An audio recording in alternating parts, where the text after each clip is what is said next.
அருள் பெரும் குணம் கொண்ட மிதுன ராசிக்காரர்கள் அருளும் குணமும் கொண்டவர்கள். ரொம்ப குணமா இருக்கணும்னு ஆசைப்படுவாங்க. அருமையா இருக்கணும், ஆண்டவனுடைய அருளும் நமக்கு கிடைக்கணும்னு ஆசைப்படுவாங்க. ஆனா என்ன ஒண்ணு, சில உறவுகள் அவங்களுக்கு ரொம்ப பிடிக்கும், சில உறவுகள் அவங்களுக்கு பிடிக்கவே பிடிக்காது. சில உறவுகள் அவங்கள தூக்கி பேசும், சில உறவுகள் அடிச்சு கீழே இறக்கி பேசும். குடும்பத்திலேயே குழப்பம் அதிகமா இருக்கும். இது மிதுன ராசியுடைய ஒரு மனம வருத்தம். ஆனா தூக்கி பேசுற உறவு எப்பயுமே அப்படியே இருக்கும். இந்த இறக்கி பேசுற உறவு திடீர்னு ஒரு நாள் தூக்கி பேசும், நமக்கே புரியாது. சில விஷயங்களை நம்ம கிட்ட இருந்து மறைக்கிறதுக்கு குடும்பமே முயற்சி பண்ணும். இதெல்லாம் மிதுன ராசிக்காரர்களுக்கு ரொம்ப வருத்தமா இருக்கும். இது மாதிரி மன வருத்தங்கள் அதிகமாக குடும்ப உறுப்பினர்களாலும் நம்ம வேலை பார்க்குற இடங்கள்லயும் நம்மள ஏதோ ஒதுக்குற மாதிரியும், நம்ம ஏதோ ஒரு விஷயத்த கண்டுபிடிச்சு அவங்களுக்கு தொந்தரவு பண்ணிடுவோம், இல்ல அதை கேள்விப்பட்டு தெரிஞ்சுக்கிட்டு அவங்கள கீழே இறக்கிடுவோம்னு இன்னொருத்தவங்க தானாகவே நம்மள பத்தி தப்பா அபிப்பிராயத்தை ஏற்படுத்திப்பாங்க. இத ஒரு காலகட்டத்துல உணர்ற வரைக்கும் மிதுன ராசிக்கு நிம்மதியே இல்ல. என்னமோ சூழ்ச்சி நடக்கிற மாதிரி இருக்கும், என்னமோ வருத்தம் நடக்கிற மாதிரி இருக்கும், ஏதோ பிளாக் மேஜிக் பண்ண மாதிரி இருக்கும். ஆனா உண்மையிலேயே உங்களை கண்டு பல பேர் பயப்படுறாங்க. அவ்வளவுதான், ரொம்ப சிம்பிள். உங்களுக்கு ஒரு விஷயம் தெரிஞ்சா அதை பெருசாக்கிடுவீங்களோன்னு அவங்க தேவையில்லாத கற்பனை பண்ணிக்கிறாங்க. உங்களை புரிஞ்சுக்கிற வரைக்கும் இந்த பிரச்சனை தொடரும்.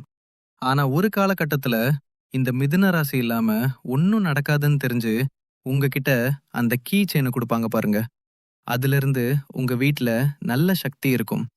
அது வரைக்கும் உங்களா உங்களுக்கே கெட்ட சக்தி இருக்கிற மாதிரி ஃபீல் ஆகும். இப்ப புரியுதுங்களா?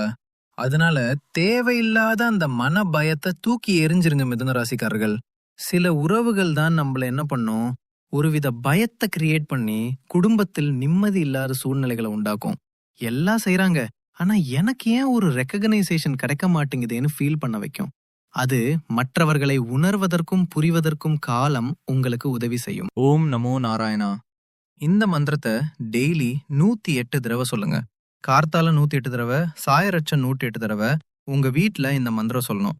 சுவாமி ரூம் கிட்ட உட்காந்து ஒரு பாய் வாங்கிக்கோங்க. தர்ப பாய்னு வாங்கி தர்பையில பாய் உங்க வீட்டு பூஜைய காலையில மிதுன ராசிக்காரர்கள் முடிக்கணும். இதுக்கு முன்னாடி நான் சொல்றேன், பூஜை எல்லாம் ஆரம்பிக்கிறதுக்கு முன்னாடி வீட்டு வாசல்ல நம்ம கோலம்லாம் போட்டுறோம் இல்லையா? வீட்டை சுத்தம் பண்ணிட்டு உங்க வீட்ல சுத்தம் பண்ண பிறகு வீடு முழுக்க பன்னீர் தெளிச்சு விடுங்க. கொஞ்சம் பன்னீர் புதன்கிழமை அவசியம் பன்னீர் தெளிக்கணும். ஒவ்வொரு வெனஸ்டேவும் புதன்கிழமை அன்னைக்கு பன்னீர் கொஞ்சோண்டு சந்தனம் கலந்து பன்னீர் தெளிக்கலாம். வாசனை திரவியம், அதாவது பச்சை கற்பூரம், கிராம்பு, ஜாதிக்காய் இதெல்லாம் கலந்து பொடி பண்ணிட்டீங்கன்னா அது ஜலப்பொடின்னு பேரு. அந்த ஜலப்பொடிய ஒரு நல்ல பன்னீர்ல கலந்து கொஞ்சம் தண்ணில கலந்து வீடு முழுக்க தெளிச்சு விடுங்க. என்னைக்கு புதன்கிழமை காலையில பெருக்கிட்டு செஞ்சு விடுங்க. அதுக்கு பிறகு வீட்டு பூஜை பண்ணணும்.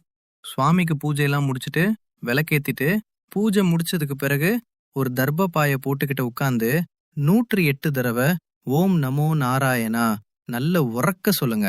உங்க வீடு என்னென்ன பாட்டு போட்டு நம்ம கேக்குறோம், எவ்வளவு சவுண்டு வச்சு பாட்டு கேக்குறோம், கில்லி மஞ்சாரோ அப்படின்னு எல்லாம் பாட்டு எவ்வளவு செம்ம சவுண்டா கேக்குறோம், அடா ஆஹா அப்படின்னு நம்ம இதே நமோ நாராயண மந்திரத்தை சொல்லுவோம்.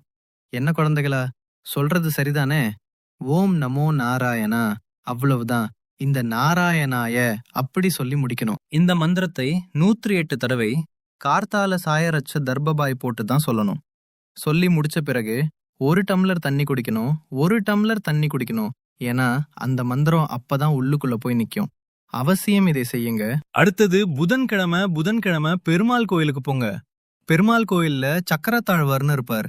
அந்த சக்கரத்தாழ்வார் சன்னதியில பெருமாளுக்கு பின்னாடி இருப்பார் சுதர்சன மகாவிஷ்ணுன்னு இன்னொரு பேர் சொல்லுவோம். அந்த சுதர்சனனுடைய காயத்ரி மந்திரத்தை 108 தடவை அது புதன்கிழமையில அவசியம் சொல்லுங்க. நான் இந்த பன்னீர் தெளிக்கிறது புதன்கிழமை தினசரி நமோ நாராயண மந்திரம் காலையில சாயரட்ச சொல்லணும். 108 தடவை புதன்கிழமையில சக்கரத்தாழ்வார் சன்னதியில சுதர்சன மந்திரத்தை சொல்லுங்க. உங்க வீட்டு வாசல்ல நிலைப்படியில துளசி மாலை ஒண்ணு கட்டுங்க. எவ்ரி வெனஸ்டே திருப்பி அடுத்த வெனஸ்டே அதை எடுத்துட்டு புது துளசி மாலை கட்டணும். இதை மட்டும் செஞ்சு பாருங்க. உங்க வீட்ல எந்த கெட்ட சக்தி துர்சக்திகள் இருந்தாலும், பணம் தங்காமல் இருந்தாலும், தொல்லைகள் இருந்தாலும் எல்லாம் அப்படியே ஓடி ஒழிஞ்சிரும். 7 வீக்ஸ் இதை செய்யுங்க. 7 வாரம் அவசியம் செய்யுங்க. தொடர்ந்து செய்யுங்க. ரொம்ப நல்லா இருப்பீங்க. செஞ்சு பாருங்க. பகவான் அந்த நாராயணர், அந்த சக்கரத்தாழ்வார் எல்லா திருஷ்டிகளையும் நீக்கி உங்க குடும்பத்தில சுபசக்தி சக்தியை கொடுப்பார்கள். அந்த மகாலட்சுமியே நாராயணனோடு வந்து உங்க வீட்டில கண்டிப்பாக வாசம் செய்வாங்க. வாழ்த்துக்கள். நல்லதே நடக்கும் நண்பர்களே, என் உறவுகளே, சொந்தங்களே. இந்த கண் திருஷ்டி விலகணும், எதிரிகள் விலகணும், கோர்ட் கேஸ் பிரச்சனைகள் எது இருந்தாலும் நமக்கு விலகணும், போலீஸ் ஸ்டேஷன் சம்பந்தமான விஷயங்கள் இருந்தா விலகணும், எந்த கெட்டதா இருந்தாலும் விலகணும், நமக்கு தர்ம யுத்தத்துல ஜெயிக்கணும், அவமானம் பற்றக்கூடாது, உறவுகளுக்கு முன்னாடி தலை குனிஞ்சிடக்கூடாது, அது மட்டும் இல்லாம நம்முடைய எதிர்காலம் பாழாயிடக்கூடாது. இதுல எது கெட்டது நடந்தாலும் இது எல்லாமே நடக்கும். இந்த கெட்டதே நடக்காம இருக்க நம்ம வீட்டுல வசீகர சக்தி இருக்கணும். அறிந்தும் அறியாமலும் தெரிந்தும் தெரியாமலும் செய்த சகல குற்றங்களையும் பொறுத்து காத்து ரட்சிக்க வேண்டும்.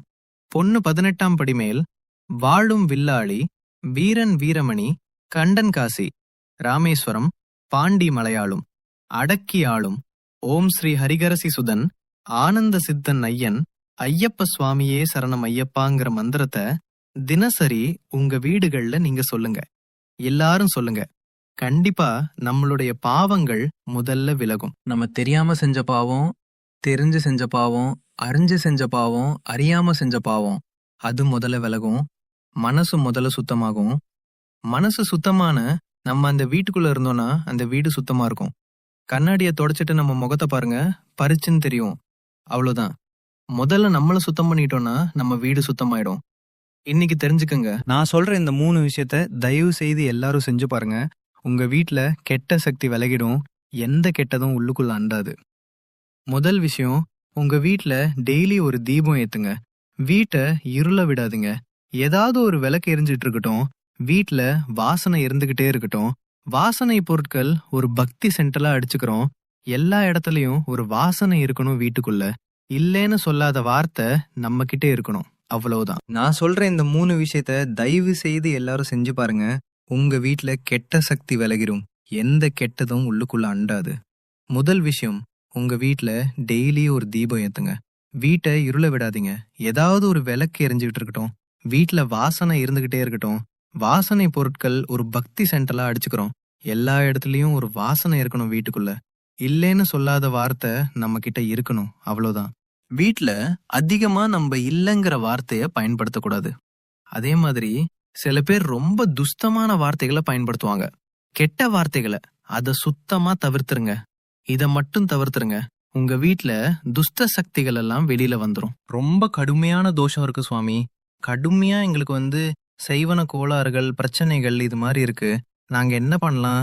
என்னோட தொழில்ல பெரிய லாஸ், என் குடும்பத்துல பெரிய சிரமம், குடும்ப உறவுகள் பிரிஞ்சு கிடக்கு. நான் என்ன செய்யலாம்?